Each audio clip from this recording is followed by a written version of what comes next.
Melayu kalau minta sampai ke sudah payah nak dapat. Kalau Melayu minta seperti mana ni, tak akan dapat. Dan di manakah fungsinya menteri-menteri Melayu yang ada dalam kerajaan luar tabi'i hari ini? Terutama sekali UMNO Umdat Mantap ini.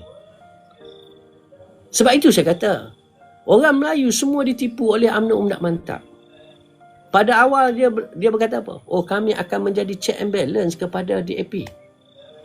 Mana check and balance kamu? Mana check and balance kamu? Sedih tau. Memang kalau anda tak sedar lagi, memang hancurlah negara kita. Orang-orang yang sebegini yang menyebabkan masyarakat tidak mempercayai ahli politik. Saya tidak bercakap berkaitan dengan parti, sebab parti tidak bersalah. Yang bersalah adalah pemimpin. Yang bersalah adalah orang-orang yang nak masuk politik ni, dia nak mencarikan keuntungan. Itu sebab apabila mereka mengatakan perkara yang sedemikian, kita dengar sakit hati. Rakyat akhirnya tidak percaya, tidak mempercayai secara keseluruhan. Sebab apa? Majoriti mengatakan begitu. Sebelum dapat kuasa, konon nak menjadi check and balance. Sebelum mendapat kuasa, konon memperjuangkan hak rakyat. Selepas mendapat kuasa, tidak ada perbezaan antara yang dahulu dan yang sekarang, malah lebih teruk. Ini sebenarnya yang menggusarkan saya. Tetapi selepas kita melihat sejarah PAS, macam Abang Wan cerita dekat saya sebelum ni, kita bagi peluang kepada PAS untuk mentadbir. Tetapi bersyaratlah. Apa syarat dia? Syarat dia PAS perlu betul-betul menguasai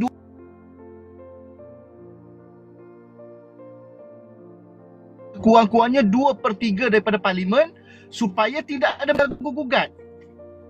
Yang merisaukan saya hari ini, yang akan, kalau sekiranya PAS berjaya membentuk kerajaan menerusi Perikatan Nasional, saya takut yang akan menggugat kerajaan itu bukan daripada pembangkang pada waktu itu, tetapi daripada Bersatu itu sendiri. Sebab itu pada saya minta maaf, kena bercakap sebab sejarah dah berlaku di Perlis. Jadi nak tak nak, PAS perlu bekerja kuat untuk memastikan bahawa dia boleh membentuk kerajaan dengan majoriti besar daripada parti lain. Jadi dia kena bertegas lah. PAS perlu bertegas untuk memonopoli kerusi parlimen yang bakal dipertandingkan. Sebab kita tak nak selepas menjadi pentadbir kerajaan, kita tahu PAS ni dia kalau nak buat benda-benda yang bukan-bukan ni, PAS bukannya jenis sebegitu. Macam di Perlis saya dengar nak dapat projek tak lepas. Sebab itu akhirnya mereka berpakat untuk menjatuhkan kerajaan yang sedia ada. Akhirnya apa yang berlaku? Mereka mengangkat seseorang individu yang lulusannya sekolah vokasional je pun.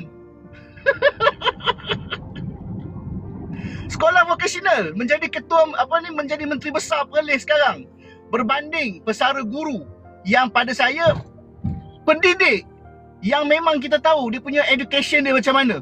Kita bukan nak menghina orang berkelulusan SPM. Kita tidak menghina. Tetapi orang kata apa? Untuk memegang jawatan sebegitu, penguasaan bahasa, dia punya kerjasama antara jabatan luar, dan pada saya pendidikan memainkan peranan yang penting untuk menjadi seorang ketua, terutama ketua dalam sesebuah negeri dan juga negara. Jadi kita tak nak sejarah berulang di peringkat nasional. So sebab itu saya sekiranya kita nak PAS membentuk kerajaan, PAS perlu menguasai kerusi parlimen tersebut. Itu pandangan saya. Dan sekiranya kalau kita tengok dua PAS pun lebih kurang, kalau kita kritik lah. Tapi kena terima lah, kau nak jadi kerajaan, kau kena terima hakikat yang kau akan dikritik. Jangan jadi macam Anwar Ibrahim 22 tahun meratib lebih daripada 22 tahun meratib nak jadi Perdana Menteri.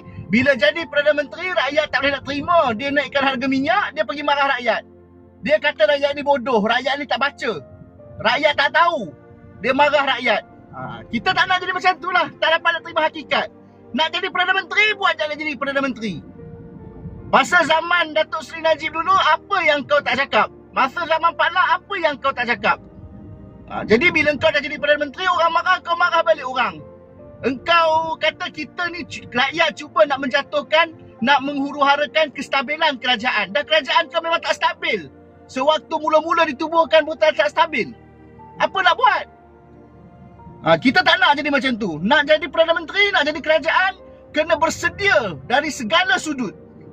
Itu sahaja Bawan. Buat setakat ni. Terima kasih. Alright. Okey, terbaik daripada Abang Murai. Ya, itulah saya kata. Saya pun tak tahu yang dia kelulusan sekolah vocational. Tak apalah. Pasal kelulusan saya tak ada masalah. Kalau dia tak ada kelulusan pun, tetapi kalau mempunyai hati yang baik, dia tak akan lakukan pengkhianatan ataupun menjatuhkan sesama sendiri apa yang berlaku di Perlis. Okey, yang paling penting sekarang ni bagi saya lah, we just need a good people. Bukan saja yalah, education background itu penting, tetapi dalam masa sama kalau ada double PhD ke PhD sekalipun, duduk sakau duit rakyat pun tak guna juga. We just need a good people lah. Jadi kalaulah apa yang berlaku di Perlis itu jelas di sini nak menunjukkan yang bahawasanya, minta maaf lah saya terpaksa bercakap seperti mana yang Abang Murai katakan, bagaimana mungkin untuk PAS nak meneruskan kerjasama dengan Parti Bersatu jika sekiranya negeri Perlis itu pun pemimpin bersatu telah pun mengkhianati PAS. Jelas, apa lagi? Sebab itu hari ini pertembungan di antara Hamzah Zainuddin dengan tim bersatu ni, kalau tanya saya personally yang menyokong PAS ini, saya kata that's it. Tendang saja bersatu. Buat kerjasama, bentukkan kerjasama dengan Hamzah Zainuddin and the team. Selesai masalah. Itu sudut pandang saya lah. Saya terus bagi laluan kepada Suara Bangsa. Bismillahirrahmanirrahim. Assalamualaikum warahmatullahi wabarakatuh. Boleh dengar, Wan? Boleh dengar. Clear. Tak tahulah telefon ni repair tidak, apa tidak, tiba-tiba elok je. Agak dia ikut tuan dia demam, dia pun demam kot. Okey. Teruskan. Okey, saya nak tanya dengan Murai, sebab Murai ni walaupun vocational, kau parallel aku ke? Aku sekolah vocational. Murai. Mana budak ni? Saya nak tanya, adakah Abang Ibi berangan-angan nak jadi menteri besar? Tak ada. Bertanding pun saya tak bertanding pun saya tak nak. Itu yang membezakan kelas Abang Ibi dengan kelas MD Perlis sekarang. Walaupun dia berjawatan sebagai menteri, ketua menteri, tetapi dia naik itu pada saya sebab politik. Dan melalui laluan yang tak betul. Macam Abang Ibi, walaupun ditawarkan untuk bertanding, tetapi Abang Ibi tolak. Ditawarkan jawatan, Abang Ibi tolak. Akhirnya dipaksa untuk terima jawatan. Itu beza. Walaupun Abang Ibi berkelulusan sekolah vocational, tetapi perbezaan dia Abang Ibi naik daripada bawah berdasarkan pengalaman. Dia apa pengalaman dia jadi menteri besar? Nampaknya kena bagi kau ni. Itu beza dia. Bagi banyak-banyak Abang Ibi. 30 cukup lah. Okey. Allah, okey. Terima kasih. Okey, sekarang ni kita bercakap, saya tak putus-putuskan ni. Saya melihat setiap room saya pergi, tapi saya menyamar lah kan. Saya tak naik. Saya dengar sana, dengar sini. Semua berantakan membantai antara satu sama lain. Orang ni bantai, orang ni bantai. Okey, saya nak tanya Murai You professional, saya ni orang tua lah. You anak muda kan. Kita sekarang ni rakyat Malaysia ni bumi Melayu, Islam, Bumi Putera lebih kurang 60 ke 65% lah kata. Lebih kurang macam itulah. Tapi kalau kita berantakkan sesama sendiri, agak-agak berapa ratus? Kita ni sekarang ni bercakap pasal kita tak ada kuasa tau. Kalau kita ada kuasa lain, kita punya cara cakap. Kita boleh buat apa saja sebab kita ada kuasa, kita berkuasa. Sekarang ni kita nak ambil kuasa. Bila kita nak ambil kuasa, kita kena dapatkan undi yang majoriti. Kalau tak dapat undi majoriti, kita tak boleh menang. Dan bila tak boleh menang, tak dapat kuasa. Tapi kalau kita dalam 65% ni, kalau pecah 3, pecah 4, pecah 5, agak-agak berapa peratus tinggal. Tetapi saya nak tanya Murai, mana titik pertemuan kita nak buat sekarang ni, nak bagikan kuasa tu kita dapat kat kita. Sekarang ni kita tengok kita bantai Melayu PKR, kita bantai Melayu UMNO, kita bantai Melayu Bersatu, ada yang bantai Melayu PAS, ada yang bantai, macam-macam orang bantai lah. Ini kita tak, itu hak masing-masing, orang nak cakap itu hak masing-masing, tapi kita terima dengan baik. Bila kita terima dengan baik, so jadi yang kita nak fikirkan sekarang ini, bagaimana kita nak dapatkan titik pertemuan, kita nak dapatkan majoriti, supaya kita boleh menang dalam pilihan raya dan terus berkuasa. Okey Murai, saya bagi floor saya ni dekat you dijawablah sepanjang mungkin. Okey, bismillahirrahmanirrahim. Terima kasih Abang Ibi. Kau patutlah kau 110 sebab tu dia tanya soalan Abang Wan. Okey, menjawab kepada soalan Abang Ibi, perkara yang pertama yang paling penting adalah kita kena cari titik persamaan. Macam mana nak dapat titik persamaan itu? Buang walak tu, kena buang. Kena berpijak di bumi yang nyata, walak tu kena buang. Baru kita boleh capai titik persamaan. Macam mana kita nak mencapai titik persamaan sekiranya walak tu ada? Bila kena perkara yang tidak selera dengan kita, kita terus dibantai, kita terus dicop dan segalanya, army lah, itulah, inilah. Jadi dekat mana titik persamaan tu? Sedangkan kita mempunyai misi dan visi yang sama, iaitu nak menjatuhkan kerajaan Anwar Ibrahim dan juga DAP, Pakatan Harapan. Tetapi titik persamaan itu kita gagal. Sebab apa? Kita mempertahankan benda yang pada saya tak perlu kita pertahankan pun. Dan tak perlu kita nak memburuk sangka dengan orang.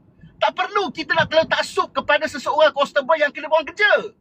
Tak perlu kita nak terlalu taksub kepada individu parti. Kita kena buang perkataan taksub tu, kita kena buang. Hari ini kalau kita lihat, kenapa rakyat menyampah dengan kerajaan? Sebab penyokong-penyokong kerajaan terlalu taksub sehinggakan minyak naik harga RM6, 70 sen tak silap saya. Mereka mengatakan bagus. Itu taksub.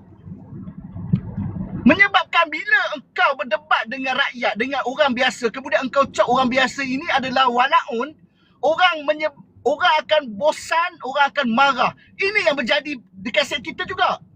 Apabila seseorang individu yang pernah buka satu slot khas untuk Tun Dr. Mahathir, yang pernah berurusan terus ketika Tun Dr. Mahathir menjadi Perdana Menteri, seseorang yang pernah memuji Tuan Guru Haji Hadi, tetapi apabila dia apabila dia bercakap seolah yang dia mengatakan bahawa apa yang kerajaan buat ini sebenarnya disebabkan faktor global.